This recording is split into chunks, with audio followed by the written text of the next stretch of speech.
Boa tarde, bem-vindos a mais uma Chazada de Bola. Hoje temos o prazer de receber Pedro Miranda. Boa tarde, Pedro. Obrigado por teres aceito o convite e o desafio. Desde já pergunto como estás e como é que foi este final de temporada ou este final de época e o que é que tens feito? Olha, primeiro, eu é que agradeço o convite, acaba por ser aqui por uma passagem quase de testemunho do meu grande amigo Simão, mas já tive a oportunidade de vos dizer e também reforço aqui esta iniciativa que vocês estão a ter. De facto, a quarentena acaba por nos trazer coisas horríveis e no meio, e eu tenho muito esta imagem, que em todas as situações nós conseguimos crescer e aprender qualquer coisa. E acho que com esta também conseguimos, e muito por iniciativas como a vossa, que permitem a quem é do futebol continuar ligado ao futebol, mesmo quando não há futebol. E por isso os meus parabéns também para vocês e pela vossa iniciativa. O que me perguntas tem duas vertentes, que é este final da época traz-me um amargo de boca muito grande, porque ainda que estivéssemos a 9 pontos, ainda era uma possibilidade efetiva à subida da divisão, tanto para clubes como nós, como o Feirense, o próprio Mafra, que se estava ali a intrometer na luta, sendo um outsider, acaba por ser um bocadinho frustrante mesmo, não termos a possibilidade de, no campo, subirmos ou mantermos. Ficarmos na segunda liga através de uma decisão da liga pouco perceptível, porque na prática os clubes da segunda liga são profissionais também, têm também que ter as mesmas condições de segurança de campos e a mesma obrigatoriedade que os clubes da primeira liga. Não haver sequer uma avaliação dos próprios campos para perceber se é possível ou não a execução da segunda liga, acaba por nos deixar também aqui um amargo de boca. Naturalmente que somos sensíveis ao contexto, no entanto é uma decisão que, ou seja, o terminar da época para mim foi muito bom o que fizemos nos 24 jogos e mais concretamente com os guarda-redes. É um amargo de boca não ter a oportunidade de lutar pela subida até à jornada 34 e a partir daí então vermos o que é que o futuro nos trazia. Exatamente. Tiago, passo-te aqui a bola agora. Queria agradecer ao Pedro e eu compreendo, lá está, isto é quase como numa corrida antecipar-nos a meta, né? Nós até cortar a meta acreditamos sempre que alguém vai cair ou vai quebrar ali no fim, né?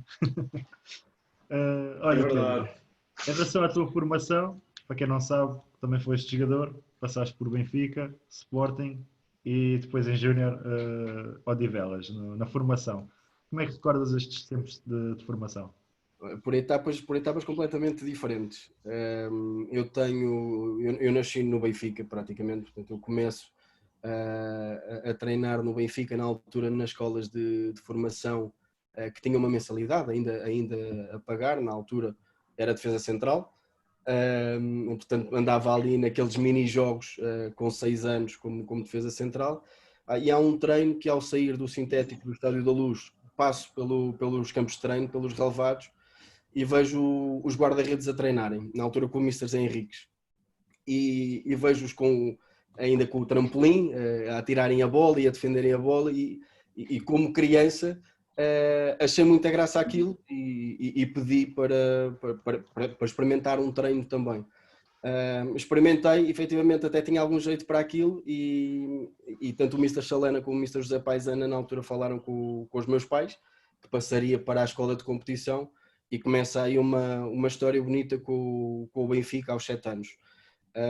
Os seus pais não ficaram, já bastava as esteiras, agora também tem que ser as luvas.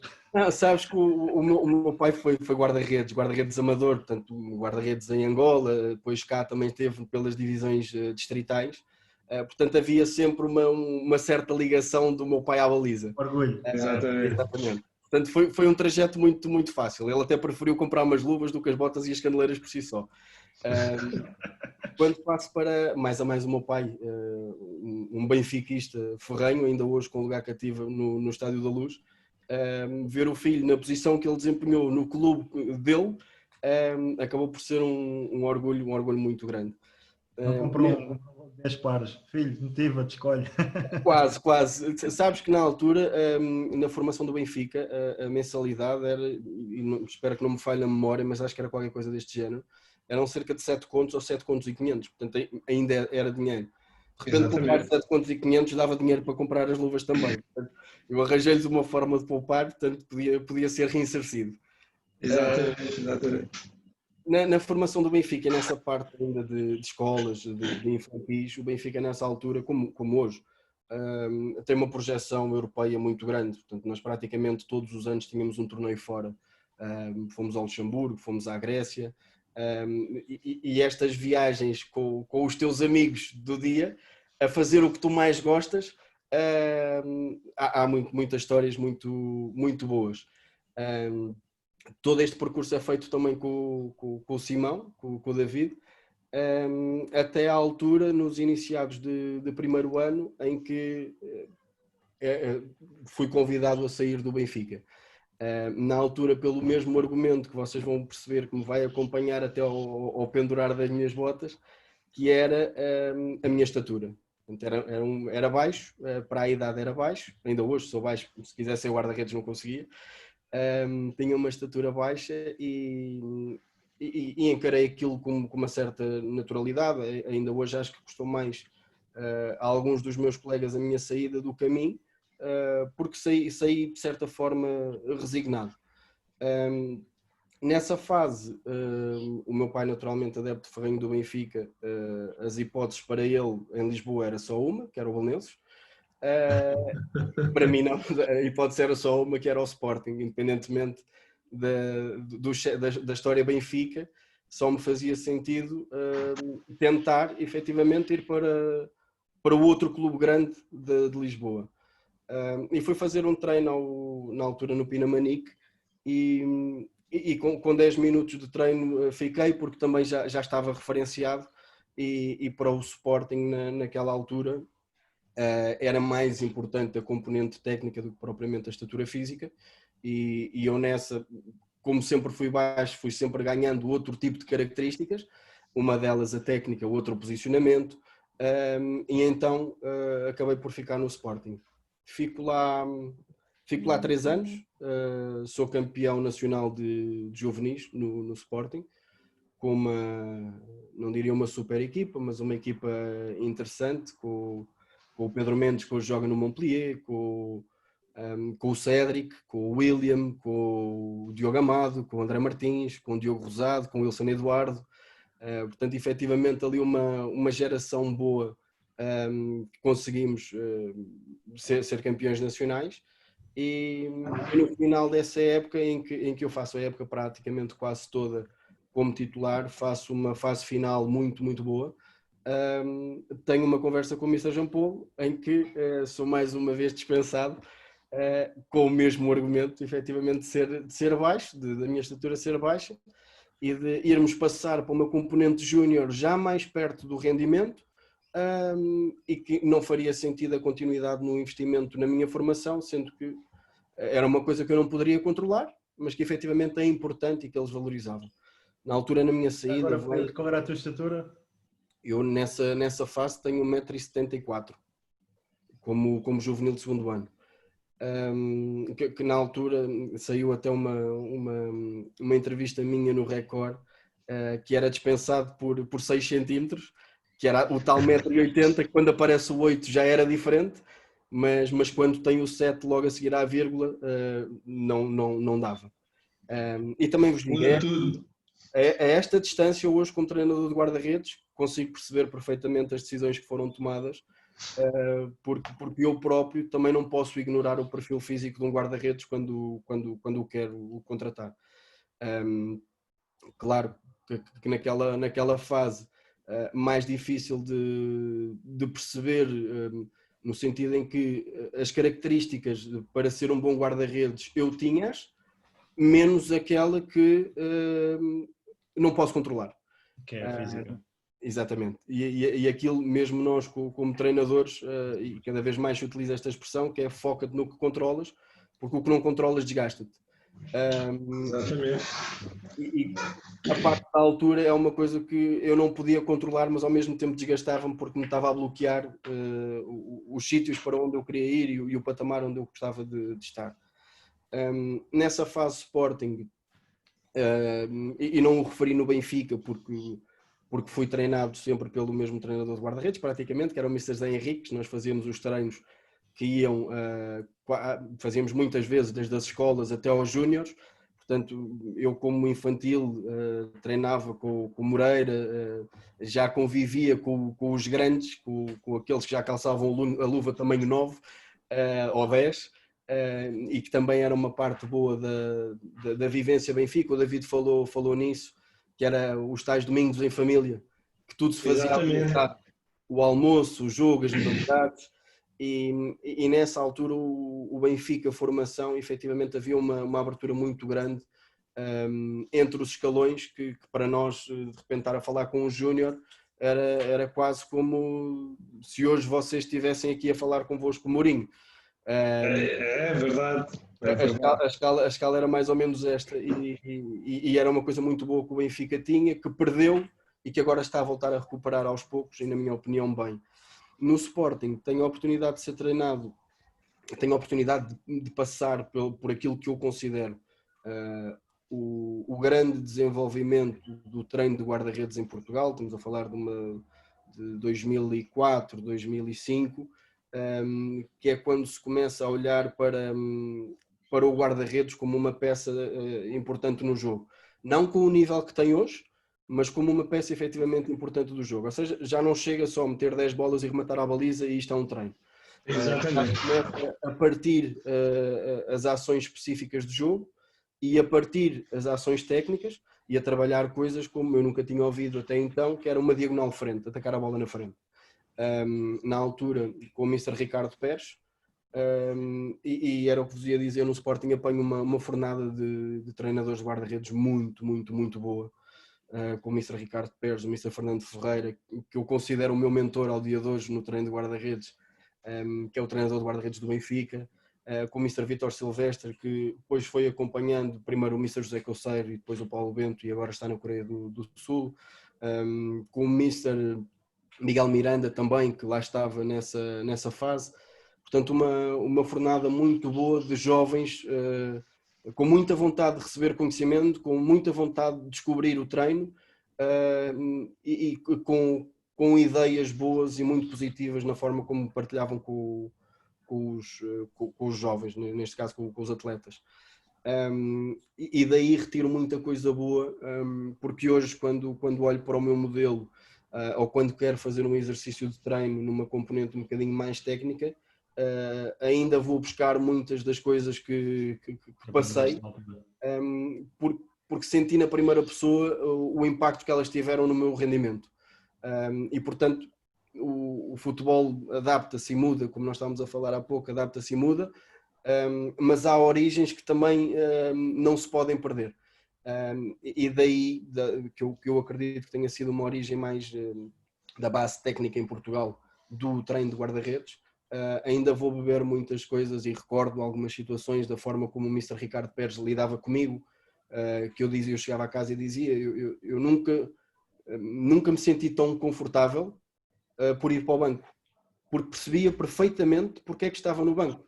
E não era uma questão de rendimento, não era uma questão de treino, mas ele conseguia-me explicar que tínhamos estes jogos e que iam ser divididos os jogos, mesmo que fosse um Sporting Benfica, que era o jogo que a mim me dizia mais, naturalmente. Claro. Eu conseguia perceber o porquê de ir para o banco.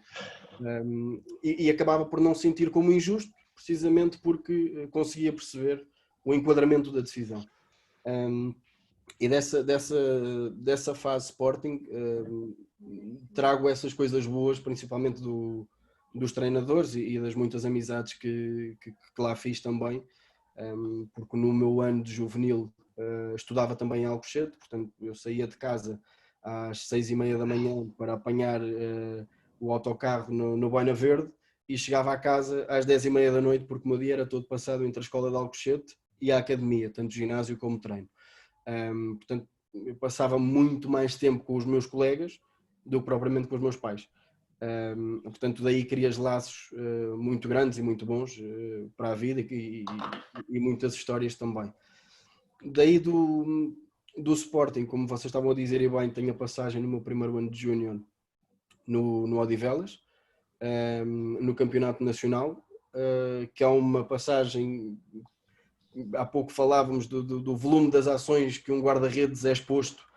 Às vezes há guarda-redes mais talhados para este volume de ações, outros são mais talhados para menos ações no jogo com mais sucesso, ainda que eu acredito que qualquer um dos dois possa ser trabalhado. Eu passei de um contexto em que tenho 7 anos de Benfica, 3 de Sporting, ou seja, 90% do meu campeonato era com volume de ações baixas, para um contexto Odivelas em que sou exposto em todos os jogos a um volume gigante de ações.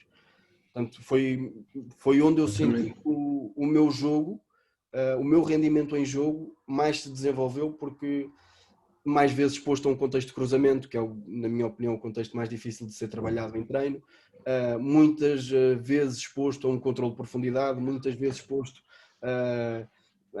mais a esticar a bola na frente do que propriamente a sair a jogar.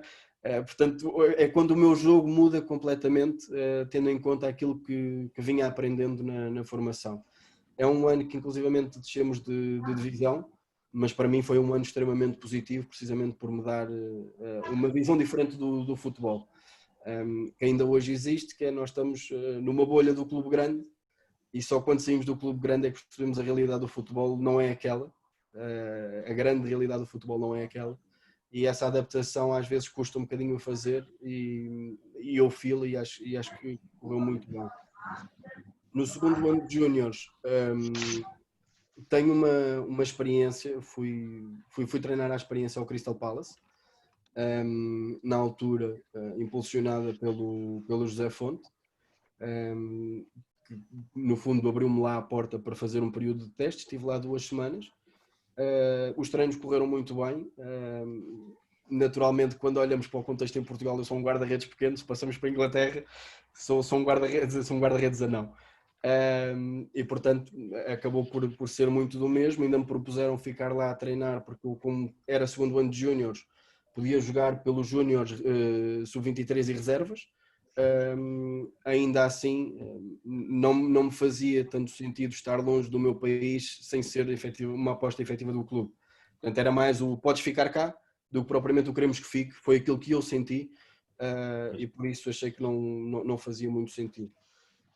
No regresso a Portugal, coincidência ou não, recebo uma chamada do Mr. Nené a convidar-me para integrar a época de júniores do Benfica, e naturalmente que aceitei. Não estava nos meus planos, quando saí do Sporting, pelos motivos que saí, regressar a um clube grande, a um contexto maior do que aquele que estava no Odivelas.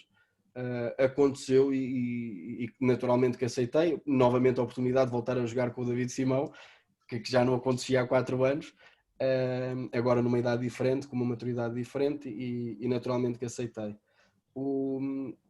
A primeira coisa que o treinador principal da altura me diz no primeiro treino era o Mr. João Alves.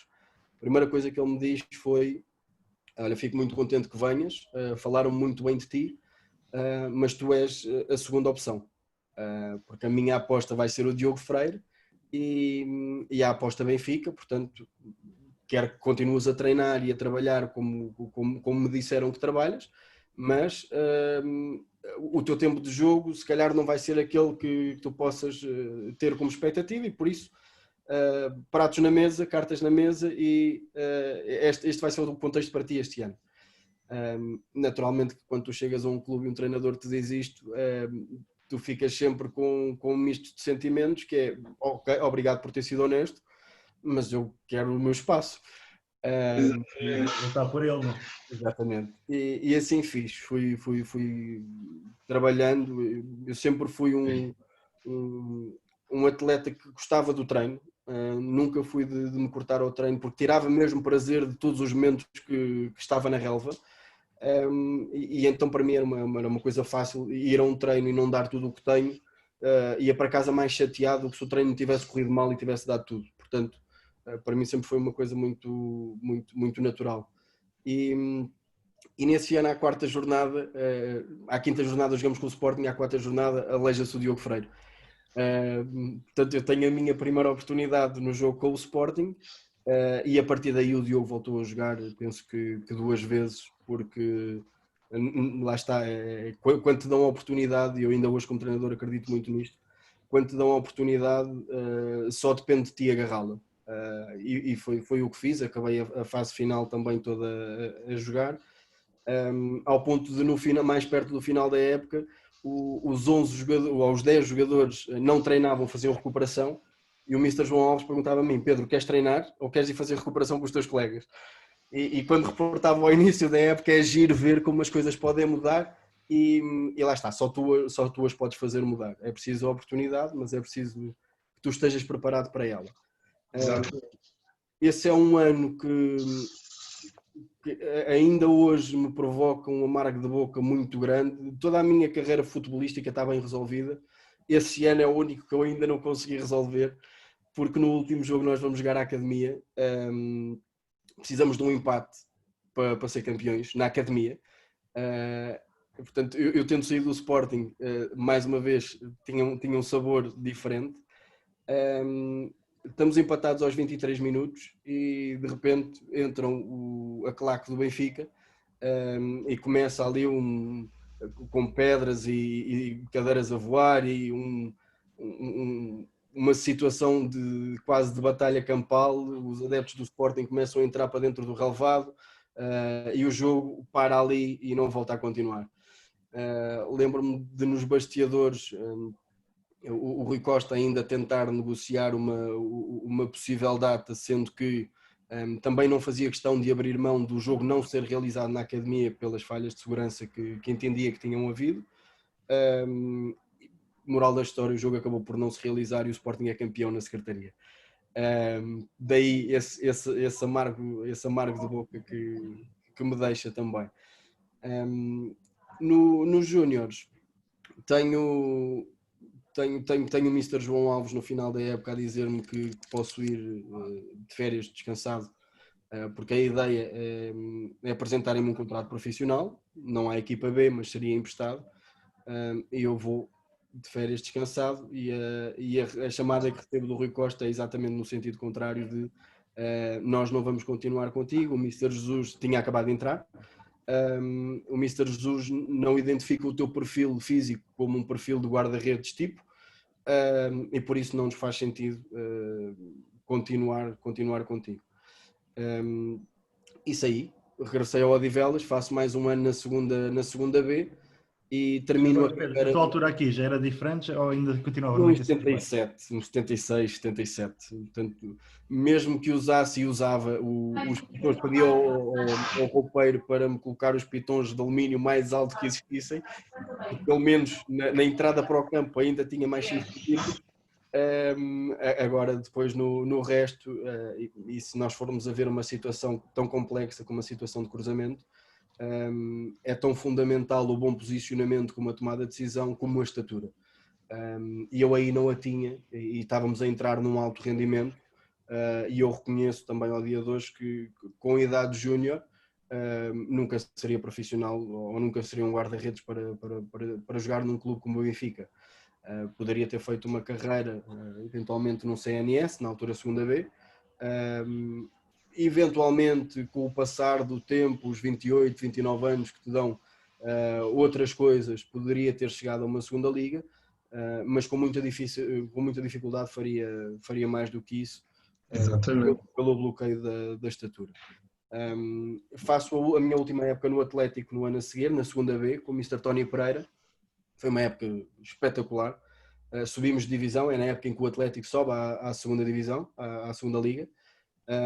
Uma época também muito boa, e lá está, falávamos há pouco, receitas diferentes podem produzir resultados iguais. E temos um caso que é o Mr. Tony Pereira, que tem uma receita muito própria, principalmente na gestão de jogadores e na gestão do balneário, em que tinha resultados maravilhosos e continua a ter na segunda B.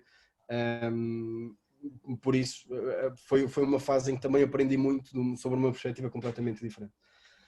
É uma época em que eu faço, se não estou em erro, faço um jogo em que nós já estamos classificados para a fase final, faço o jogo contra o Pinhal Novense do Mr. Paulo Fonseca, na altura.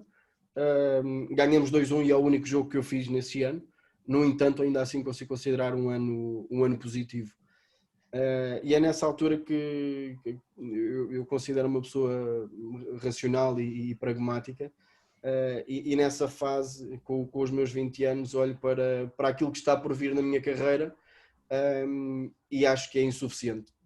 Ou seja, na minha opinião, continuar a fazer carreira numa segunda B com 20 anos, numa fase em que os guarda-redes aparecem tardíssimo, exceção feita ao Rui Patrício, os guarda-redes aparecem bem mais tarde. Senti que não valia a pena o esforço que eu dava ao futebol para o retorno que eu iria ter. Devias ter. E então enverdo por uma carreira na psicologia, tiro ali a minha licenciatura em psicologia, faço mestrado em gestão de recursos humanos e começo a trabalhar numa consultora de recursos humanos, portanto entro no mercado de trabalho pela vertente empresarial da psicologia. E faço o meu percurso aí, fico lá 3 anos, passo para a Vodafone, como recrutador, e é no final do primeiro ano da Vodafone que começo a sentir que aquela vida trazia menos felicidade do que a vida que eu tinha, e que não me fazia sentido. Acho que as coisas têm que ter um propósito e têm que te fazer feliz, e aquilo que eu sentia é que eu prefiro ter menos, mas ser mais feliz. E voltei a falar com os meus treinadores de guarda-redes antigos, com o Mr. Vítor Silvestre, com o Mr. Fernando Ferreira, com o Mr. Ricardo Pérez, e todos eles me dão força no sentido em que eu era um guarda-redes evoluído tecnicamente e com uma percepção do jogo interessante, e que poderia fazer sentido efetivamente a componente de treino. E despeço-me, sem ter absolutamente nada em vista, despeço-me, e começo a projetar estágios, ou seja, começo a projetar como é que eu posso ganhar conhecimento de uma forma relativamente rápida que me permita ter ferramentas para começar a treinar. E faço um estágio no Benfica B do Mr. Bruno Lage, na altura com o Mr. Fernando Ferreira. Faço um estágio no Boa Vista com o Mr. Alfredo, na altura com o Mr. Jorge Simão. Faço um estágio na seleção de Cabo Verde com o Mr. Rui Águas, na altura através do adjunto, com o Pedro Figueiredo, que é meu amigo. Nesse estágio, e é isto que eu partilhava convosco há pouco também, a beleza dos estágios é que tu ganhas uma amplitude para além do treino. Eu tive a oportunidade de falar com um analista e para mim a análise era uma coisa muito rudimentar, e tive a oportunidade de falar com um analista que está na Indonésia há 3 anos, com o Pedro Ramos, e que me deu uma visão completamente diferente e muito mais complexa, muito mais ampla da análise do jogo, não tanto do guarda-redes, mas do jogo. Depois faço outro estágio no Lille, em França, mais uma vez através do meu amigo José Fonte e na altura estava lá o Rui Fonte também, em que tive a oportunidade de conhecer uma abordagem completamente diferente do Mr. Nuno Santos, que hoje está com o Mr. Mourinho no Tottenham. Portanto acaba por ter aqui uma amplitude grande, e se quisermos olhar o Mr. Fernando Ferreira, que eu considero que as minhas ideias se aproximam mais das dele e que vemos o jogo de uma forma muito, muito parecida, mas um treinador que estava no rendimento há penso que 4 anos com o Benfica B, com o Mr. Alfredo, que tem uma história no Boa Vista gigante, tem quase 20 anos de história no Boa Vista, portanto uma abordagem completamente diferente, com o Mr. Nuno Santos, que também tem uma abordagem diferente do treino.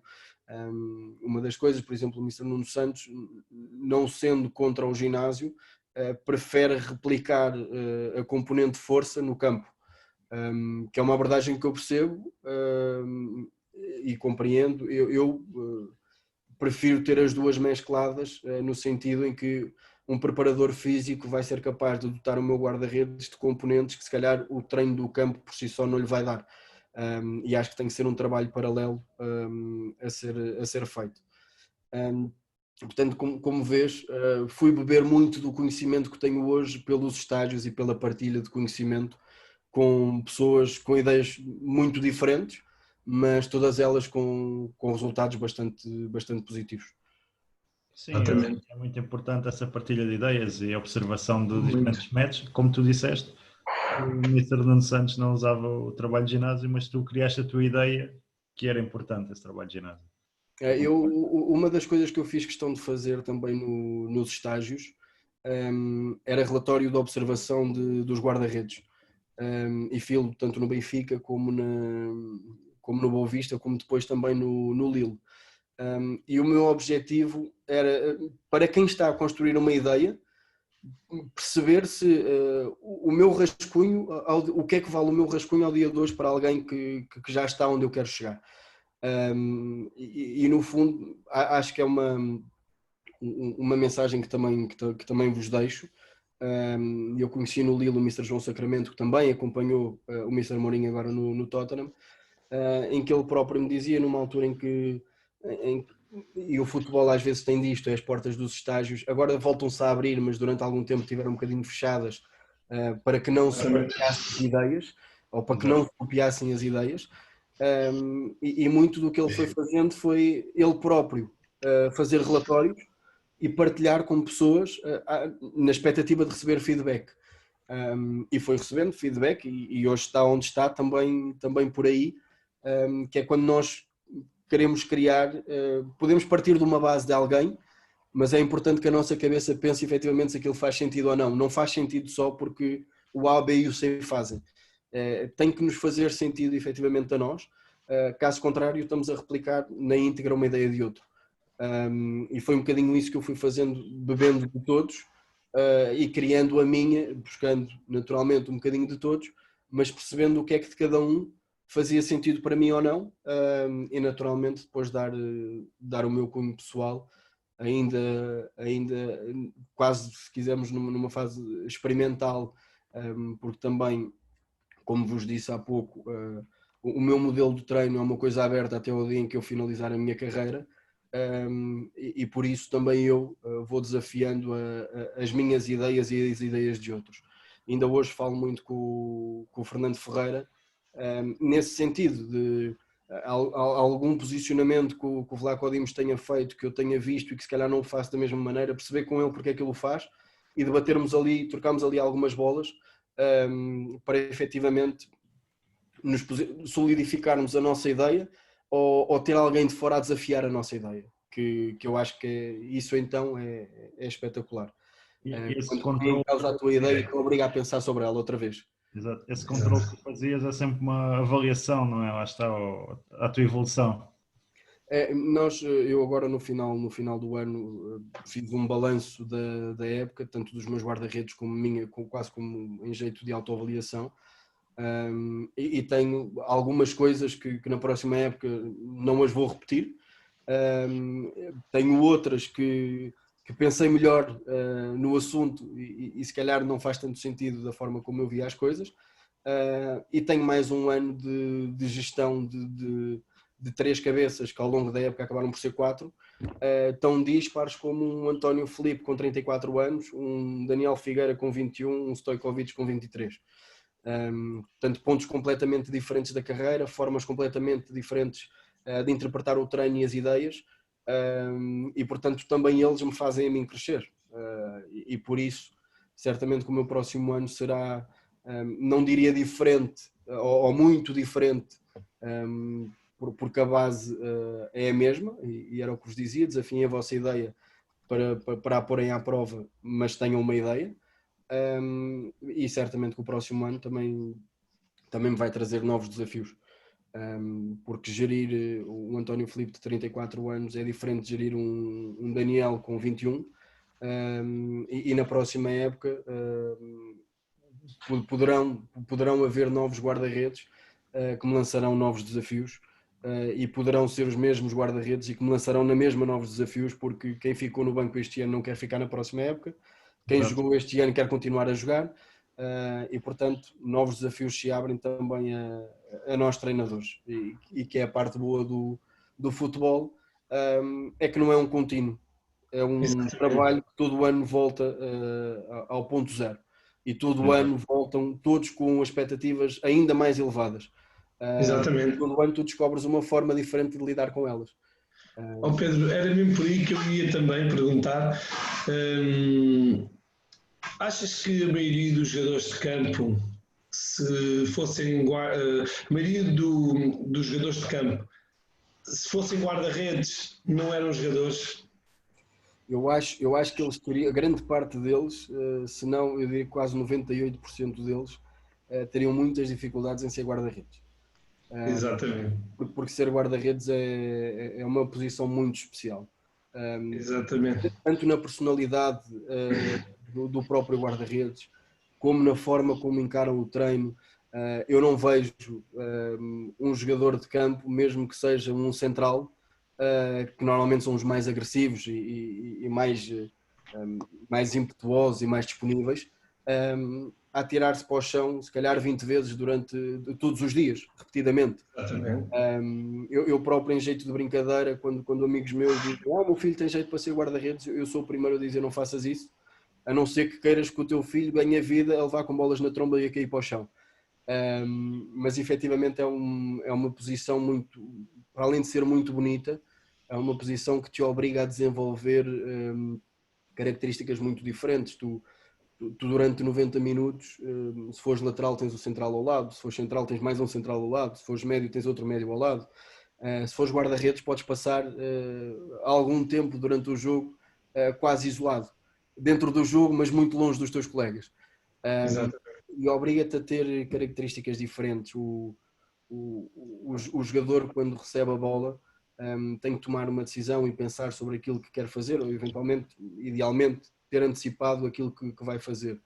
O guarda-redes está constantemente a responder àquilo que os outros pensam em fazer. Portanto, o teu pensamento é quase como uma espécie de xadrez. Tu tens que antecipar a jogada que o teu adversário ainda não fez. Exatamente, exatamente. Isso obriga-te a ter uma desenvoltura e um entendimento do jogo diferente. O Mr. Hugo Oliveira tem várias frases e considera de facto a posição mais bela do jogo, e eu não fujo à regra. Acho que o guarda-redes de facto acaba por ter um enquadramento diferente. Eu apanhei o Mr. Ricardo Pérez que dizia uma coisa que é muito verdade também, que é o guarda-redes pertence à equipa efetivamente, mas se não fosse uma posição diferente e tão bonita, porquê é que se vestia de forma diferente? Ele diz isto em jeito de brincadeira, mas efetivamente tudo o que acontece no futebol para o guarda-redes é diferenciador. O único que está com a bola nas mãos, o único que não começa se não existir um guarda-redes. Portanto, há ali vários fatores no jogo que fazem com que a posição tenha relevo. Durante muito tempo foi um relevo negligenciado. Ao dia de hoje acho que já é um relevo participativo nos modelos, e isso é muito bom de ver, e acho que é conquistado pelos bons treinadores de guarda-redes que foram aparecendo e que foram dando uma importância muito grande à profissão. Não posso também deixar de perguntar, e fica boa a análise que acabaste de dizer, mas não posso deixar de perguntar também, independentemente do contexto, sabendo que o Estoril é sempre uma equipa que ambiciona subir, segunda para a primeira, mas independentemente do contexto, guarda-redes, primeiro defende ou hoje em dia a qualidade com os pés já tem que dividir com a qualidade das mãos? Eu vi essa pergunta com o rasteiro ao Mr. Ricardo também. Pois fiz parecida, sim senhora, foi sim senhora. O Mr. Ricardo respondeu da forma que eu penso que todos os treinadores de guarda-redes responderão, que é não nos podemos esquecer que a pedra basilar é guardar redes, portanto é não deixar que a bola entre. Essa é a função prioritária do guarda-redes, porque se eu tiver um guarda-redes meu que tem 100% de eficácia nos 40 passes que fez durante o jogo, mas que teve uma má decisão defensiva, é essa má decisão que eu efetivamente vou pegar, porque essa é efetivamente a mais importante. Agora, não podemos deixar de nos adaptar, aliás, acho que o futebol caminhou mais no sentido do guarda-redes do que o guarda-redes no sentido do futebol, e ainda bem que as duas se juntaram. acho que já ninguém idealiza uma primeira fase de construção, uma organização ofensiva sem o guarda-redes estar presente. Exatamente, sem o guarda-redes. E acho que o próprio treino de guarda-redes tem cada vez mais uma componente muito forte da organização ofensiva, precisamente porque quanto mais forte for a capacidade de análise das soluções disponíveis, com menos pressão tu tomas a tua decisão também, porque já sabes os sítios onde tens de olhar.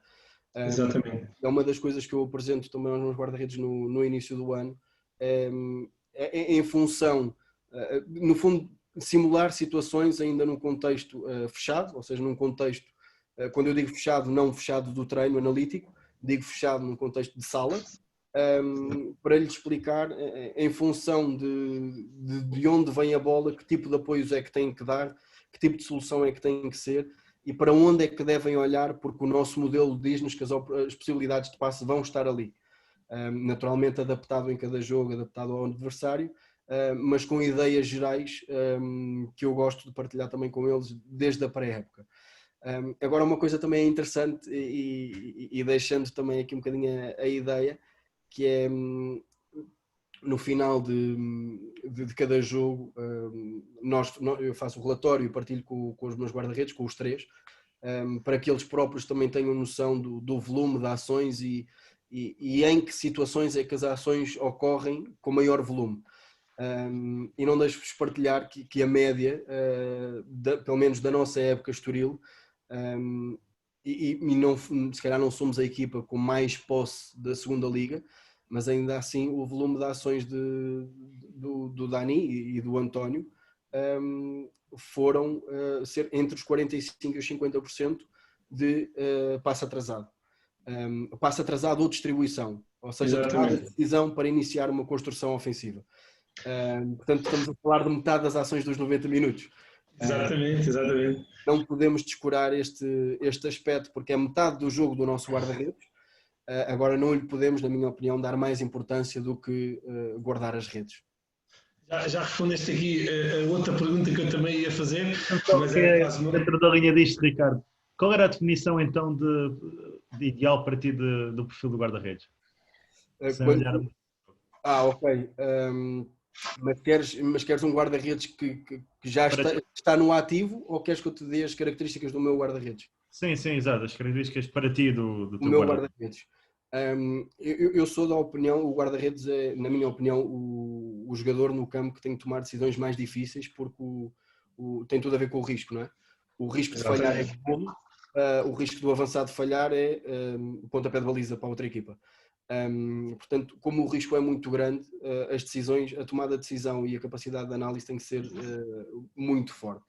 E por isso as características do meu guarda-redes eu começaria pela componente mental, a componente competitiva, aquela personalidade forte de reagir ao erro de uma forma rápida, porque um jogador falha um passe, vai ter mais 30 situações para acertar o passe e ninguém se lembra do que falhou. O guarda-redes, temos o exemplo do Max, que faz um mau passe com o Guimarães e ninguém se vai esquecer daquele lance.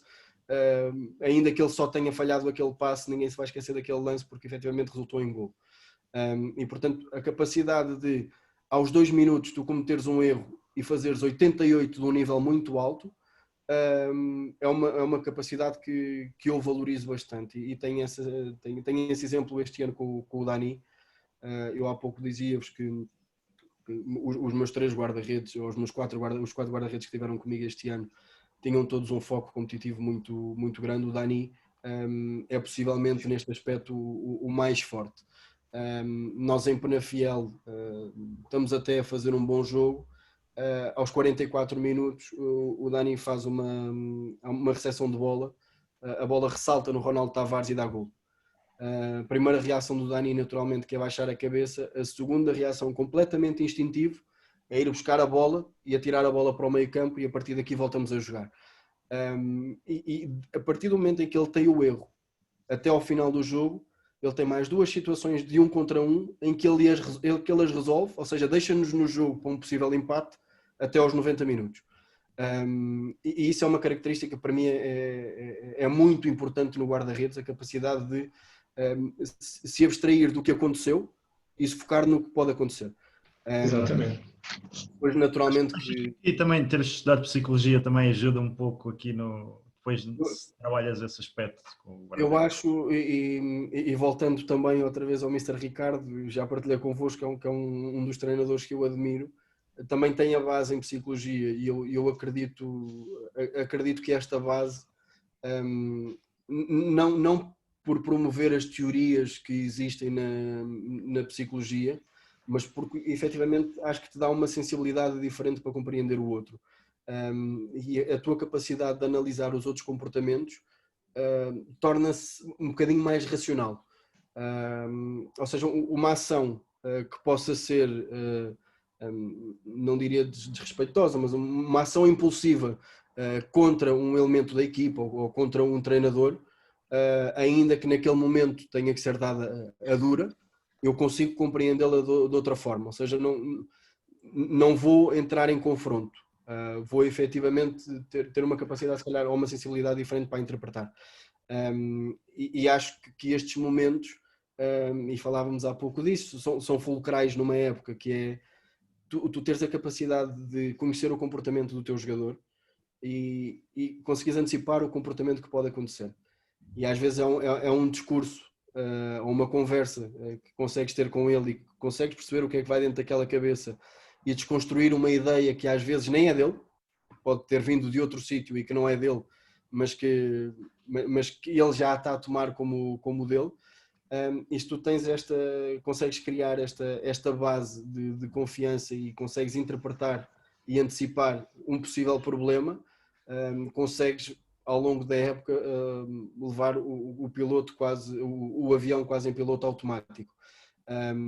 E acho que sim, que a psicologia acaba por dar também um bocadinho desta vertente da gestão de pessoas, se quisermos assim. Ricardo, nunca tinha te interrompido.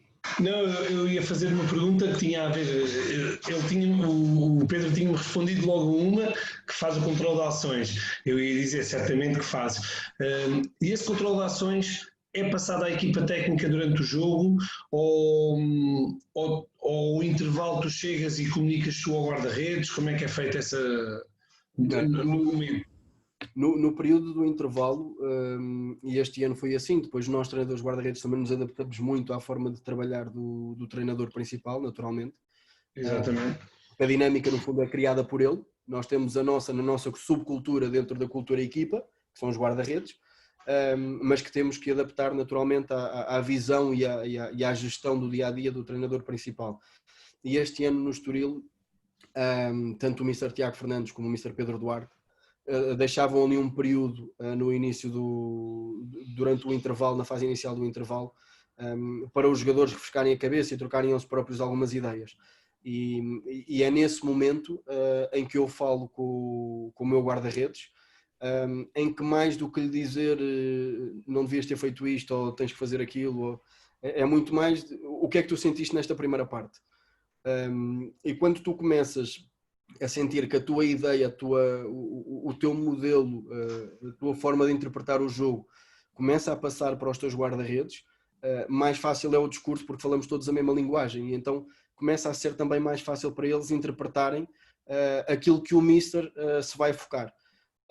E este ano foi um bocadinho assim, tenho uma conversa com o meu guarda-redes no sentido de perceber o que é que ele sentiu, de que forma é que ele interpreta aquela ação em que saiu ao cruzamento, mas nem sequer chegou à bola, perceber se aquilo foi ele estar disponível para sair, mas que fez uma má análise.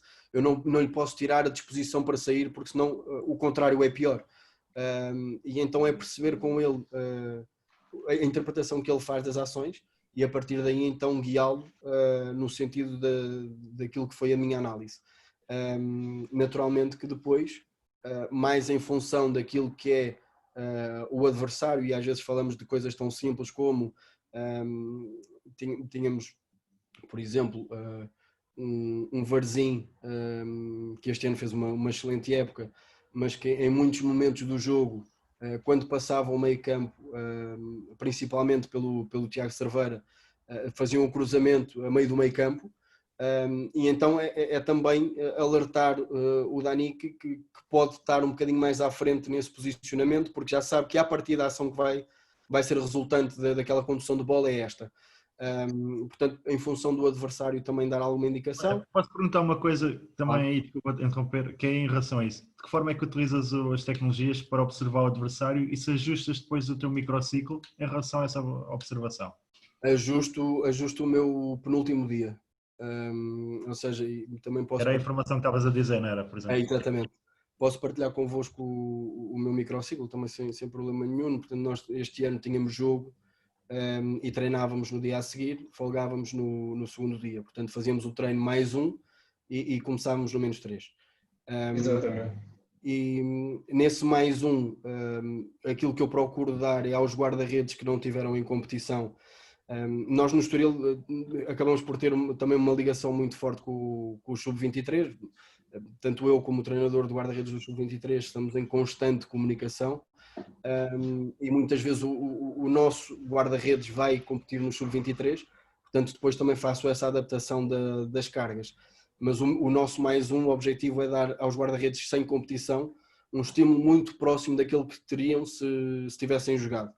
É impossível replicar tudo, mas olhando para as métricas de GPS conseguimos ver a distância, o número de impulsões, o número de quedas que tem no jogo e construir ali um treino que seja mais ou menos próximo daquilo que o nosso guarda-redes teve. Naturalmente que eu puxo um bocadinho mais para cima estes valores, porque no treino não há o stress competitivo que desgasta e, portanto, acabo por desgastar mais na componente física, porque o dia a seguir é de folga também para ele. Mas adaptamos Exatamente. muito em função do próprio GPS.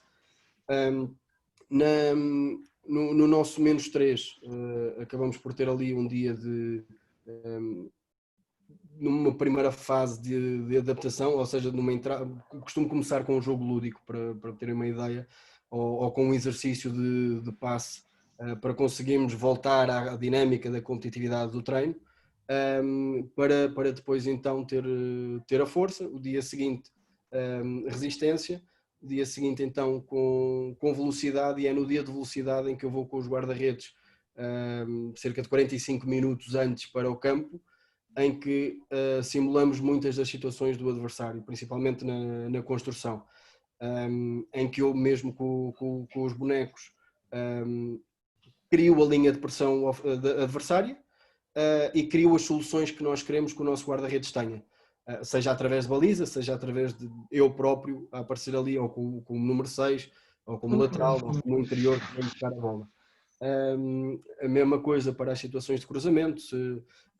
Se, por exemplo, o Benfica B procura muito a profundidade e na linha de fundo o cruzamento saía atrasado, portanto é essa a situação que eu vou trabalhar no menos 2, e adapto a componente mais estratégia no menos 2, porque o menos 1 eu já os quero muito libertos, portanto é um treino leve de velocidade de reação, em que depois entregam a equipa na componente que o Mister quiser fazer, seja de jogos lúdicos, seja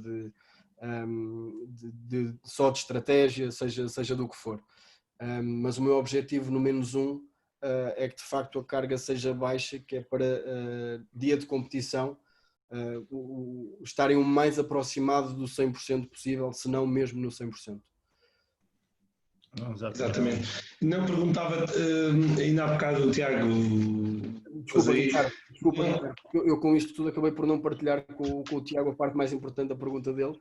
Exatamente. Utilizavas a tecnologia. Exatamente, na sexta-feira de manhã, ou na sexta-feira depois do treino, para além de eu lhes enviar via WhatsApp o vídeo de análise do adversário, também o fazemos e analisamos os três, porque eu tenho muito esta perspectiva, que é o meu objetivo é ver tudo, mas também sei que nem sempre consigo ver tudo. E às vezes eles que já estiveram naquela situação conseguem dar uma resposta eventualmente mais competente do que a minha. Portanto,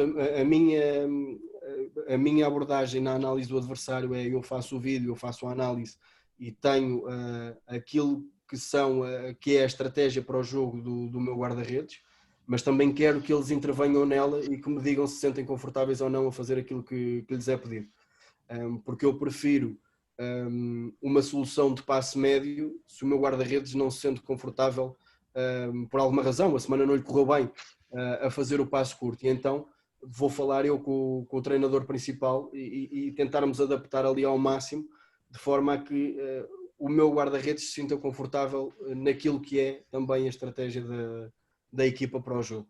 Porque tu teres uma estratégia top, que tu achas que vai ferir o adversário e que precisas do teu guarda-redes para o fazer, mas que ele não se sente confortável, pode ser mais prejudicial do que bom, do que benéfico, exatamente.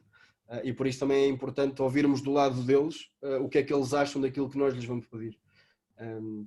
Portanto, eu costumo dizer que não imponho comportamentos, eu negocio comportamentos, na análise do adversário não foge à regra. Exatamente, e cada vez mais os dias de hoje tem que ser assim, né? Temos que trabalhar todos a equipa, tanto o treinador como os jogadores. E se eu tenho um guarda-redes como o António, com 34 anos, com uma experiência enorme de Primeira Liga, eu não posso deixar de valorizar aquilo que ele tem para me oferecer. Porque ele já passou por situações em que se calhar consegue ter uma visão daquela situação em específica diferente. E se for oposta àquilo que eu acredito, vamos ter que negociar ali um comportamento que seja próximo dos dois, ou seja, que lhe dê conforto, mas que esteja próximo daquilo que nós, enquanto equipa técnica, pretendemos. Não posso é dizer eu quero que tu faças isto, porque depois no jogo não lhe vai correr bem, porque ele não se vai sentir confortável a fazer. E então eu acredito muito nesta via. Naturalmente que este ano e no ano passado também no Sub-23 do Estoril tive a oportunidade de trabalhar com homens, ou seja, com pessoas, com jogadores inteligentes e capazes de perceber o jogo e de ver o jogo de uma forma muito positiva e que se foi aproximando também da minha.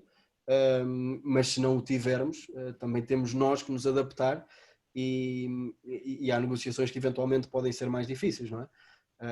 Agora, pegar num Oliver Kahn e dizer-lhe que ele cai mal, não o podemos fazer, não é? Porque ele tem sucesso da forma como o faz. Isso não lhe podemos tirar, porque para ele fazer como eu quero, se calhar não vai ter sucesso. E no final do dia, como o treinador precisa da vitória, eu preciso do sucesso do meu guarda-redes. E ele precisa do sucesso para continuar a crescer. E por isso que seja um comportamento que ele se sinta confortável a fazê-lo, e não um comportamento imposto que vai ter o efeito perverso, certamente. Exatamente. E eu perguntar, e vai dentro daquilo que já falaste também muito, tu vais sentindo o guarda-redes e vais comunicando com ele durante o jogo, nem que seja às vezes com aquele olhar, corrige, não sei o quê, vais fazendo sempre essa questão. Temos também o nosso colega da equipa técnica, que éramos todos colegas aqui no Barreirense. Ele, por acaso, tem uma frase muito gira que utiliza que os guarda-redes têm sempre os 3 Bs. O baliza, banco e bancada.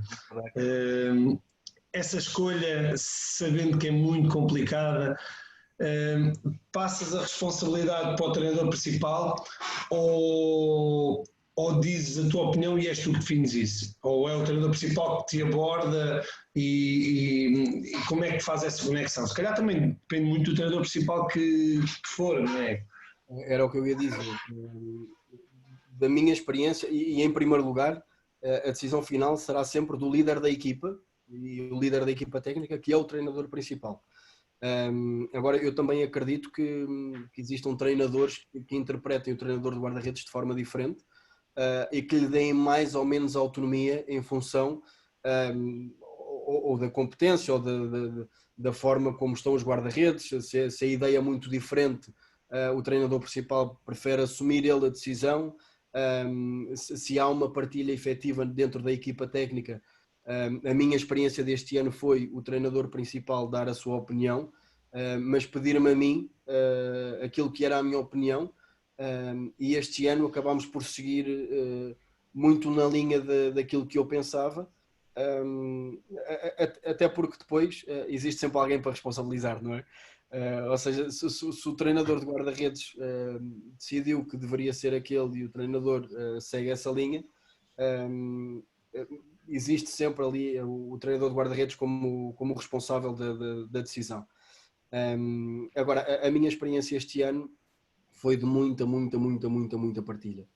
E eu dou-vos uma situação que nos aconteceu. Nós temos o António Filipe, aliás, eu inicio a pré-época com o António Filipe, com o Thierry e com o Dani. A meio da pré-época sai o Thierry e fico com o António Filipe e com o Dani, e mais tarde junta-se a nós o Stoy. Portanto, ainda que eu goste, e aqui é uma opinião muito particular, há quem prefira ter muito bem definido quem é o primeiro, quem é o segundo, quem é o terceiro.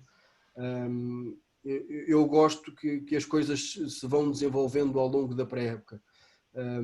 Ainda que naturalmente quando contratamos o António Filipe toda a equipa percebe que será ele o titular, é uma mensagem que eu não gosto de passar aos guarda-redes, porque gosto que eles estejam a lutar efetivamente por um lugar e não a treinar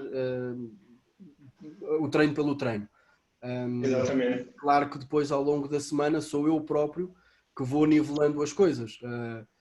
Se eu sinto que é o António que efetivamente vai jogar, falo com o Stoy e com o Dani e eles ao longo do tempo de trabalho comigo também vão percebendo, ou porque eu meto o António com a equipa titular à quarta-feira, ou porque vai o Dani, eles vão percebendo também conforme vão trabalhando com o seu treinador de guarda-redes.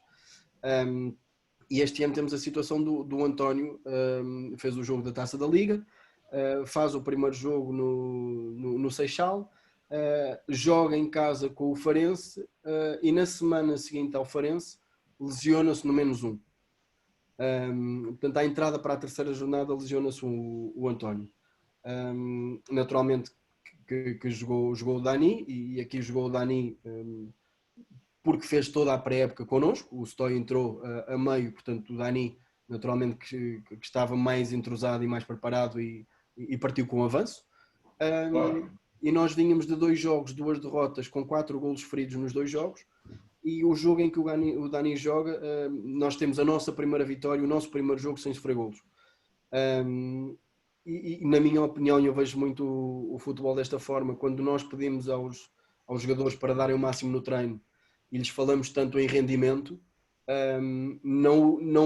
não podemos tirar a oportunidade que eles conquistaram se tiveram rendimento.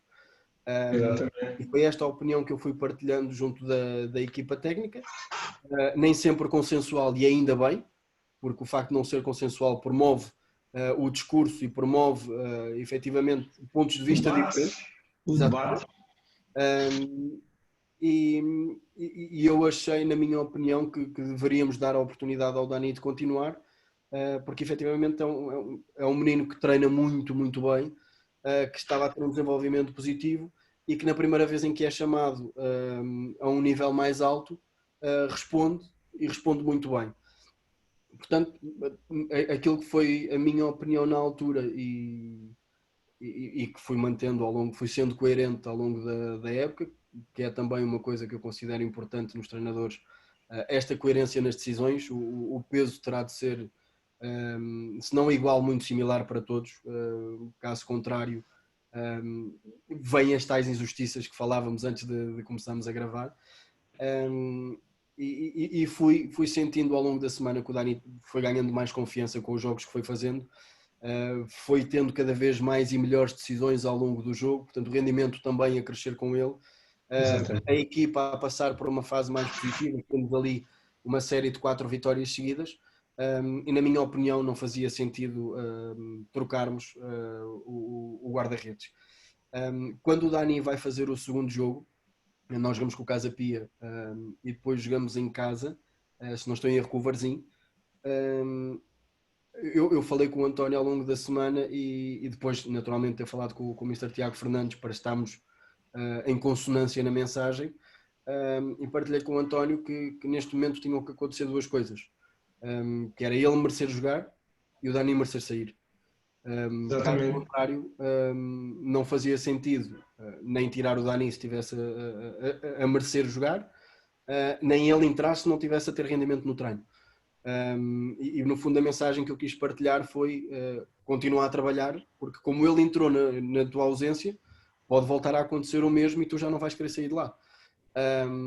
E fomos levando muito as semanas neste sentido de manter os níveis de competitividade muito altos, o Stoy a continuar a competir no Sub-23, mas a manter o tempo de jogo e as tais tomadas de decisão que são necessárias ter em contexto de jogo, porque o treino por si só não te dá tudo. O guarda-redes era espetacular se fizesses 11 para 11 todos os treinos, porque tens ali todas as ações, mas não podes fazê-lo por várias razões. Exatamente. Uma delas é porque não faz sentido. Não faz sentido. E a moral da história é o António acaba por sair em dezembro, precisamente porque lhe veio uma oportunidade muito boa da Arábia. E o Dani agarrou o lugar e fez os 22 jogos seguintes.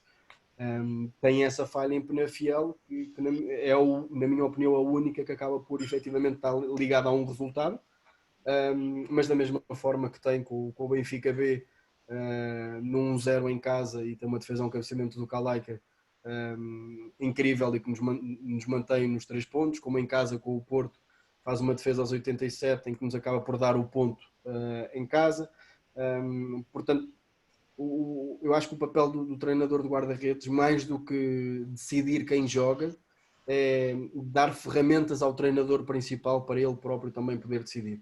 E aí os relatórios do pós-jogo, vídeo de análise de pós-jogo, eu partilho sempre com o meu trio de guarda-redes, para que mesmo na análise do jogo sejamos críticos uns com os outros, na prestação que pega. Também vos confesso que o fiz este ano porque senti que existia uma base de confiança entre os 3, porque também não é saudável promover se o segundo guarda-redes sente que deve jogar e de repente colocamos-lo a criticar o papel do que jogou, pode criar ali uma instabilidade. Exatamente. Portanto, filo porque senti que havia ali um ambiente de quase paternalidade do António para com o Dani quando o Dani começou a jogar, e de uma compreensão do Stoy numa primeira fase de que efetivamente o Dani tinha conquistado o seu espaço, portanto era possível fazê-lo, e fazíamos-lo também nos jogos quando o Stoy ia ao Sub-23, porque não é por ir ao Sub-23 que deixa de estar num processo de evolução, não é? Exatamente. Portanto, fazíamos dos jogos dos nossos guarda-redes e falávamos sobre as ações dos nossos guarda-redes. E foi um dos momentos em que eu sinto que eles próprios cresceram na forma de pensar ações, decisões e o próprio jogo. Porque é muito giro para mim quando paramos uma situação de organização ofensiva, eu paro o vídeo e lhes peço a eles para me interpretarem aquela situação, ou seja, quais é que são as melhores soluções de passe aqui, ou que tipo de recepção é que deveria ser usada aqui, ou se estamos na posição certa para ser uma solução de passe ou não. E agora mais no final da época, eu posso vos dizer que eu fazia o vídeo de análise de pós-jogo, mas praticamente não abria a boca. Portanto, já eram eles próprios que debatiam entre eles e comentavam entre eles aquilo que era as ações em função daquilo que é o modelo de jogo que nós treinávamos. E isso também me dá uma satisfação grande, porque mais do que colocar uma máquina dentro de campo a fazer aquilo que eu acho que deve ser feito, tenho 3 cabeças a pensar sobre aquilo que pode ser a melhor forma de chegar ao sucesso. E isso confesso que me dá um gosto tão grande, quase como uma defesa aos 90 minutos. Porque no fundo aquilo que passamos e nós ouvimos quando um jogador fala do Guardiola, é diferente de quando fala com outro treinador, sobre outro treinador, porque tu sentes que o jogador efetivamente percebeu a mensagem que o Mister queria passar e que entende o que é que está subjacente à tarefa dele. E isso para mim é importante, porque amanhã os meus 4 guarda-redes que eu trabalhei este ano estarão noutro sítio e estarão na plenitude das suas competências para poderem analisar o contexto e interpretarem a melhor forma de atuar no contexto em que estão inseridos. E isso eu considero muito, muito positivo. Eu falo muito com o Mr. Vasco Seabra, que é um treinador que eu admiro imenso e é uma pessoa que eu admiro imenso. E ele próprio tem muito esta visão. Dou-vos um exemplo na componente de estratégia, a quando das bolas paradas, muitas vezes é a equipa que está a defender, ou seja, a partir da equipa que não vai jogar, ou porque está a fazer uma barreira e diz, mister, mas no vídeo de análise eles não colocavam 2 jogadores aqui, colocavam 1 mais 1. E quando tu tens os jogadores a serem capazes de também fazer este tipo de análise e a fazer este tipo de interpretações, é sinal, na minha opinião, que tu conseguiste passar conhecimento. Ponto número 1 e fundamental, rendimento. Se conseguires adicionar esta componente de lhes estar a dar também um conhecimento do jogo, eles vão ter um rendimento diferente porque percebem o que é que estão a fazer. E mesmo esse espírito entre eles, de autocrítica e isso tudo, acho que é muito bom porque lá está, cria um bom ambiente e também é mais favorável a trabalhar, certamente. Aí dão-te coisas que tu podem te ter passado. Nós, por exemplo, nós numa equipa técnica e aqui no Estoril nós tínhamos 6 elementos e todos comentávamos a análise do adversário ou a análise da própria equipa. Cada um tinha a sua responsabilidade, mas apresentavam depois à equipa técnica no seu todo. E eu próprio gosto de... não acredito que o treinador do guarda-redes ao dia de hoje seja para treinar só o guarda-redes. Dou-vos um exemplo, eu considero-me um treinador adjunto especialista em guarda-redes. É assim que eu vejo a minha função.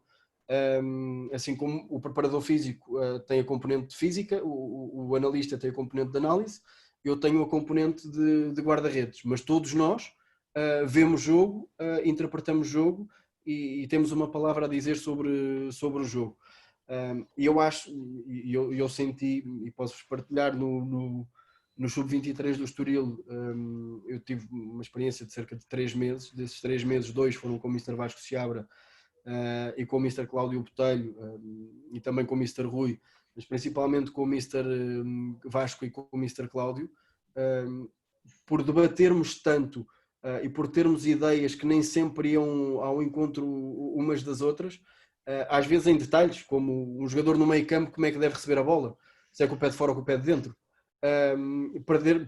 Investirmos tanto tempo a discutir este tipo de situações, eu senti que cresci muito, porque quando tu falas sobre futebol com pessoas que falam sobre futebol, independentemente de concordares com o que está a ser dito ou não, tu estás a crescer porque te está a valorizar, está-te a dar mais razão à ideia que tu tens, ou está a desafiar algum aspecto da tua ideia.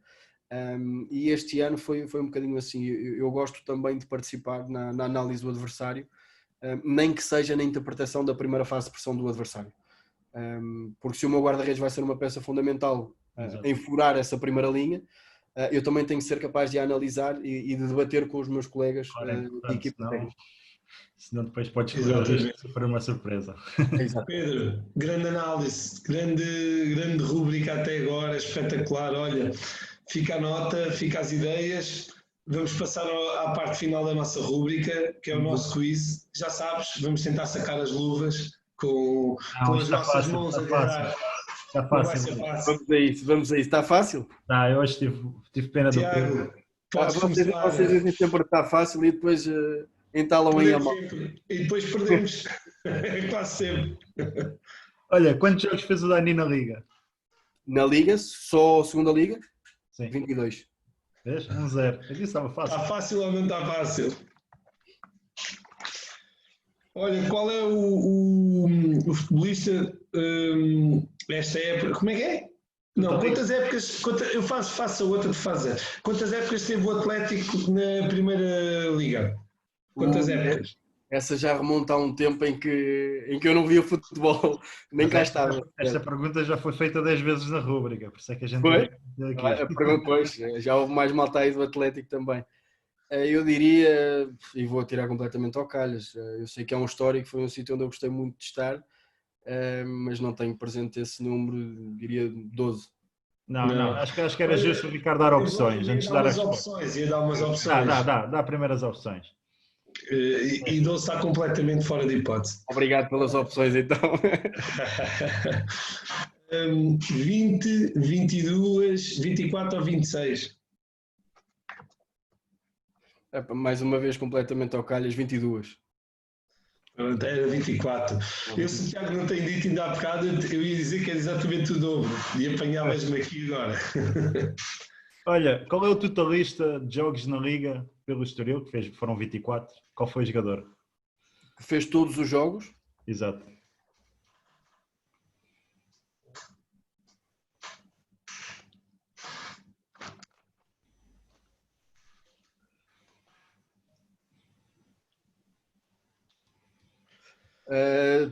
Todos como titular? Não necessariamente. Pois, isso agora tinha que ir ver.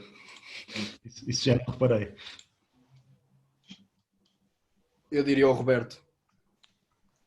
Foi o Juninho. O Juninho jogou em todos, pois.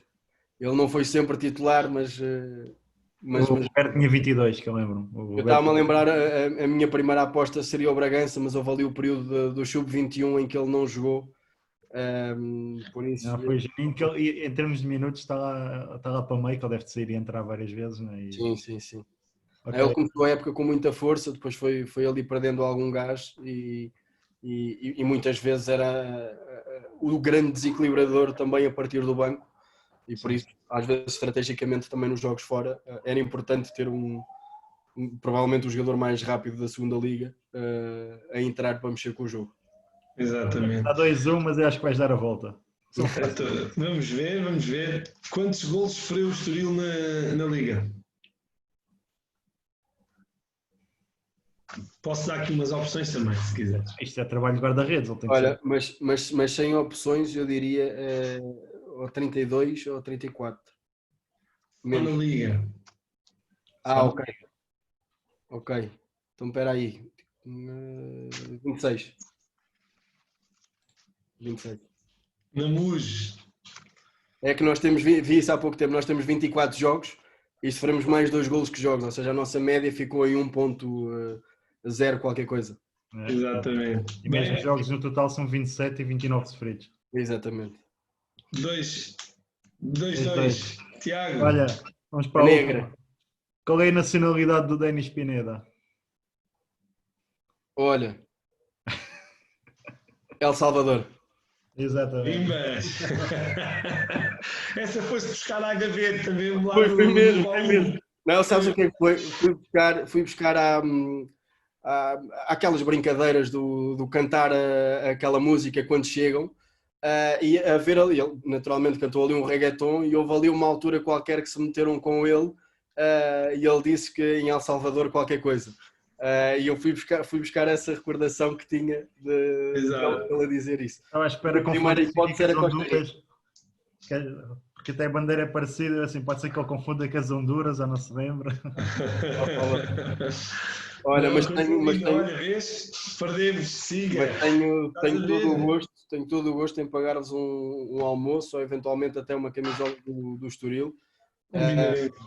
Foi o que vos disse. Eu durante este período de quarentena em que nós acabamos por ficar afastados do futebol na forma que o conhecemos, certamente que haverão mais, mas há 2 rúbricas que eu acabei por assistir e que me foram trazendo muito conhecimento. Foi o Quarentena da Bola do Remo, que teve discursos e debates absolutamente brutais para quem está em casa sem poder fazer mais do que estar em casa. E agora mais recentemente comecei a acompanhar também a vossa e eu tinha dito isto ao Tiago, acho que vocês conseguem ter uma perspectiva 360 dos verdadeiros artistas do jogo. Exatamente. O futebol tem um círculo aqui à volta, por cima, que nós não podemos negligenciar, porque também é o que faz o negócio, o futebol, crescer e movimentar-se, mas vocês acabam por ter a visão do jogador, do treinador adjunto, do treinador de guarda-redes, portanto, dos principais intervenientes do jogo, vocês conseguem ter a visão 360 do que é o treino, o campo, o jogo, o rendimento, o stress competitivo. E acredita que tem-nos ajudado bastante. Para nós também estamos a dar os primeiros passos, já com 2, 3 épocas de treino, ok, mas estamos a dar os primeiros passos, acabar o nível 2, tem-nos ajudado bastante e temos bebido bastante daquilo que os nossos convidados nos têm também trazido e dado.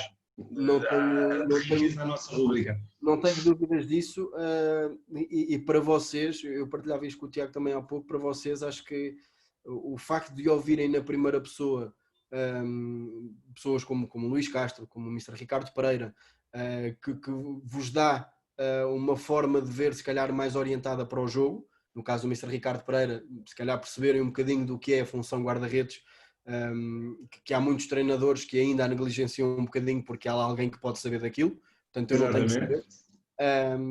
E ao mesmo tempo um jogador contar-vos as histórias que acontecem no balneário de como é que o treinador reagiu ou como é que eu reagi a um colega. Também vos dá, quando tiverem uma situação destas no balneário, eventualmente vou-se lembrar, olha, o Defendi quando esteve aqui a falar connosco disse isto. Exatamente. Acaba por também ser bom para vocês terem esta amplitude de conhecimento de todos os intervenientes do jogo, que é o mais importante no fundo. É muito importante. É muito importante. Uma das coisas boas da quarentena, eu também depois, como também te disse há bocado, com o lançar disto e tentar publicar no LinkedIn, no Facebook, depois eu descobri que não havia uma, havia centenas, e também acompanhei a quase todos da quarentena e do Vamos Falar de Futebol, de um rapaz que também fez algumas entrevistas, e tenho acompanhado e é interessante porque estamos aprendendo. Estamos sempre a aprender e vamos aprender. Exatamente, e a beber. É verdade. Até porque as pessoas que tu efetivamente queres ouvir, numa situação normal não têm tempo para falar. Exatamente. E neste momento existiu esta junção do melhor dos dois mundos, que é quem tu queres ouvir tem tempo e está disponível para falar, e tu tens tempo também para os ouvir. Exatamente. Eu partilho convosco uma das rubricas ou um dos episódios, quisermos assim, do Quarentena da Bola, que mais gozo me deu a ouvir. Naturalmente, tudo o que é beber do treino é brutal, mas deu-me muito prazer ver quando o Boa Vista celebrou o facto de ter sido campeão. Ter ali o Ricardo, o Martelinho, o Mr. Jaime Pacheco. Já passou muito tempo, mas ao dia de hoje tu consegues ver a forma como eles falam com os outros e como eles falam daqueles tempos, que percebes amizade, não aconteceu por acaso. Não foi uma época em que tiveram sorte. E estamos a falar de um campeonato em que vem de 2 segundos lugares, portanto não é um Leicester. Exatamente. E tu podes perceber isso quando ouves os principais artistas, os principais intervenientes a falarem disso. Um bocadinho como o programa que o Carlos Manuel tem na Sport TV, acho que é o Bar da Bola. Bar da Bola. Às vezes sabe bem ouvir pessoas num contexto informal a falar também daquilo que pertence ao futebol. Exatamente. Nós somos tão sobrecarregados por comentadores que são pagos para passar ideias que às vezes ou não são deles, ou é só para ser controverso, ou coisas que às vezes até parece que nem eles próprios acreditam no que estão a dizer, e sabe bem, de repente é quase uma lufada de ar fresco ter um Quarentena da Bola, ter um Chazadas da Bola, ter um Bar da Bola, em que se fala do jogo e do futebol, sem falar das politiquices ou das rivalidades, que não são propriamente das coisas negativas que o futebol tem. Olha, como o Mr. Luís Castro dizia e disse uma vez muito bem, que eu também concordo com ele, porque é que os comentadores desportivos, quando um treinador, eu ou um colega meu qualquer, diz o Mr. Luís Castro, vai fazer uma substituição, porque é que o comentador não espera mais um minuto até o fazer? Está ali a tentar adivinhar, depois se aquilo bate certo, até ok. Se não bate certo, eles vão tentar arranjar maneira de ler o jogo de uma maneira diferente àquilo que nós trabalhamos com os jogadores. Basta dizer assim, olha, este gajo não meteu o avançado, não ganhou o jogo. Epá, este gajo meteu o avançado e eu vou contra-ataque. Exatamente. E o Mr. Luís Castro diz assim, há lugar para todos, se eles querem ser comentadores, não façam papel de treinadores. Epá, e faz todo o sentido. Acho que é por aí, faz todo o sentido. E temos... Mas sabe que isso não vende. Isso não vende. Bastante... Às vezes é um bocadinho... Tem trazido muita beleza à nossa rúbrica e nós, ficámos agradecidos e continuamos a ser eternos agradecidos porque, sem querer, também criámos aqui uma coisa que nos ajudou a evoluir bastante o nosso contacto de conhecimento e visão daquilo que a gente, se calhar, quando começámos isto, completamente de uma forma de brincadeira. Começámos no intuito de que seria 10, 15 rubricas e neste momento está uma coisa estruturada, com alguma dinâmica e com convidados sempre cada vez mais a acrescentar, cada vez mais conteúdo, cada vez mais novas realidades. E tem sido muito bom partilhar experiências com os Pedros Mirandas que aparecem, com os Ricardos Dionísios, com o Luís Castro, com o Cheinho, com os mais, os menos conhecidos. Tem sido mesmo muito bom porque temos aprendido de todos, com todos e certamente tentamos dar também o melhor de nós a experienciar isto. E era o que ia partilhar convosco, primeiro não parem por aqui, porque efetivamente, para além de vocês conhecerem, também estão a transmitir o conhecimento, e depois aproveitem efetivamente aquilo que isto também vos pode dar. Porque eu partilhava convosco que grande parte da minha formação para o treino foi feita através de estágios, ou seja, eu tenho o nível 1, vou tirar o nível 2, mas tenho algumas, aquilo que eu aprendi com o nível 1, se me dessem a escolher, olha, podes fazer os estágios que fizeste ou tirar o nível 1, se me desse equivalência, eu não vos consigo dizer a quantidade de informação que eu aprendo cada vez que vou estagiar. Claro, é brutal. Assim tenho a oportunidade, porque cada vez mais os treinadores estão mais abertos a isso e conseguem partilhar efetivamente ideias. Esses estágios era mais ou menos um período, mais ou menos quanto tempo? Eu fiz, assim, depende depois também do nível de conforto, não é? Eu, por exemplo, no Benfica B, tive uma semana, no Boa Vista consegui ficar lá 15 dias, porque apanhei uma primeira semana em que não foi muito proveitosa para o treino de guarda-redes e estenderam por mais uma. No Lille tive uma semana mais uma, ou seja, estive em novembro e depois voltei lá em março, já com o segundo lugar conquistado e com a entrada direta na Champions. Portanto, eu diria que o normal anda à volta de uma semana. Agora, aquilo que vocês vão sentir é que essa semana passa muito rápido e fica muita coisa por dizer. Uma época, portanto, será diferente. Pronto. Aí vai ter que ser uma época, já é mais rico, já é muito mais rico. É porque consegues expressar o conhecimento e consegues expressar com situações efetivas. Quando tu estás lá numa semana, imagina, não é que não aprendas, mas se estás num estágio no Lille e apanhas o jogo em casa contra o último classificado que tem 8 pontos, o guarda-redes não vai, no meu caso o guarda-redes vai ter poucas ações, não é? Portanto, acaba por tirar pouco sumo, é mais interessante ter um jogo. Exatamente. Mas isto também não são coisas que tu escolhes e acabas por ter que te adaptar e beber daquilo que te dão. É o cenário em que estamos, o que tem para nos dar é o que nós temos para receber. Espetacular, e acho que é assim um bocadinho para tudo na vida, não só no futebol, mas para tudo na vida. Acho que temos que ir bebendo daquilo que a vida também nos dá e saber viver o momento e sem vendo o futuro, mas viver o momento. Olha, Pedro, foi espetacular ter-te, mais uma vez repito, foi brutal aquilo que tu nos passaste. Passa aqui a bola para o Tiago para te colocar o último desafio e votos de muito sucesso na vida profissional e pessoal.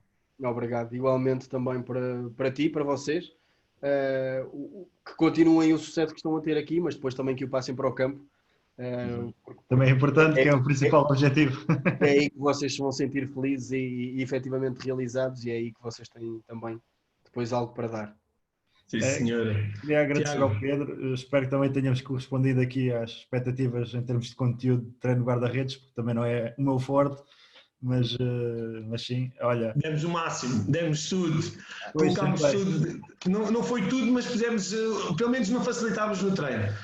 Eu senti-me confortável e acho que acabou por ser uma conversa muito interessante, porque às vezes quem não tem tanto conhecimento do treino de guarda-redes, mas tem a vontade de o saber, também é bom partilhar isto, tanto como com os especialistas do treino. Vocês também me dão uma visão completamente diferente das coisas Nós somos aqueles que estamos sempre a pedir ao treinador de guarda-redes, já está, e ele, mais 5 minutos, e a gente agarra, faz mais 3 sequências até chegar aos guarda-redes. É sempre assim, mas Nós somos aqueles que queremos que os contrário, guarda-redes treinem bem, mas rapidamente que integrem. exatamente. Eu sabe que eu sou muito apologista que o treinador principal tem que fazer o treino da forma como ele quer. E eu adapto. Se eu tiver aqui 15 minutos mais cedo, se eu tiver aqui 20 minutos mais cedo, eu adapto. Agora, não gosto tanto quando o treinador me diz pois, aqueles 20 minutos que tu usaste, eu podia ter feito. Não. Fazemos o treino para o conjunto e depois então eu adapto aquilo que vamos fazer ao meu treino. Exato, exato. Tiago? Era lançar o último desafio aqui da nossa rúbrica, que é: quais são os colegas que queres desafiar a passarem aqui? Olha, tenho, para manter a senda do treino, que acho que vocês crescem muito com a partilha do jogador, mas também acho que com os treinadores vocês também se calhar têm uma linguagem mais... Exatamente, exatamente. E por isso vou partilhar convosco o Cláudio Botelho, que é o treinador adjunto era o treinador adjunto do Mafra, nesta época absolutamente brilhante que eles fizeram. Era o adjunto do Mr. Vasco Seabra, que é um rapaz que trabalhou comigo, como vos disse, no Sub-23 do Estoril, e que certamente que como adjunto está a fazer o seu caminho, mas não tenho a mínima dúvida que vai ser treinador principal e que vai ser um dos competentes no panorama nacional, porque podem lhe perguntar sobre o jogo e sobre as ações do jogo, porque é um fanático do jogo, é um fanático do futebol, é o que me desafia para ir a quizzes sobre futebol, porque ele efetivamente respira, vive futebol. E portanto é uma pessoa que eu acho que vocês vão gostar de falar com ele. O segundo, também para não tirar a perspectiva do jogador, dar-vos aqui o Diogo Amado, que é indiscutivelmente o melhor capitão que eu tive na minha formação. O David Simão também foi meu capitão, mas há uma relação muito maior e irmandade com o David, portanto eu nunca o vi como capitão de balneário, como líder do balneário, era sempre um irmão. O Amado foi efetivamente desde os 15 anos dele um líder, e um líder completamente natural. O líder que recebe bem as pessoas que vêm de fora, sejam elas quem forem, o líder que puxa pelo jogador que está num mau momento de forma, o líder que sana possíveis situações de balneário. Portanto, para além disso, é um miúdo incrível, e acho que vocês também vão gostar de falar com ele. Mais um histórico do Estoril. Vão gostar de falar com ele porque ele também tem muita coisa para partilhar convosco. Iremos cá certamente recebê-los e certamente tratá-los bem, e esperar que eles também nos venham aqui trazer desafios para que nós também consigamos estar à altura. Olha, Pedro, foi espetacular teres aqui connosco. Obrigado. Obrigado a vocês também por esta oportunidade. Tá, obrigado.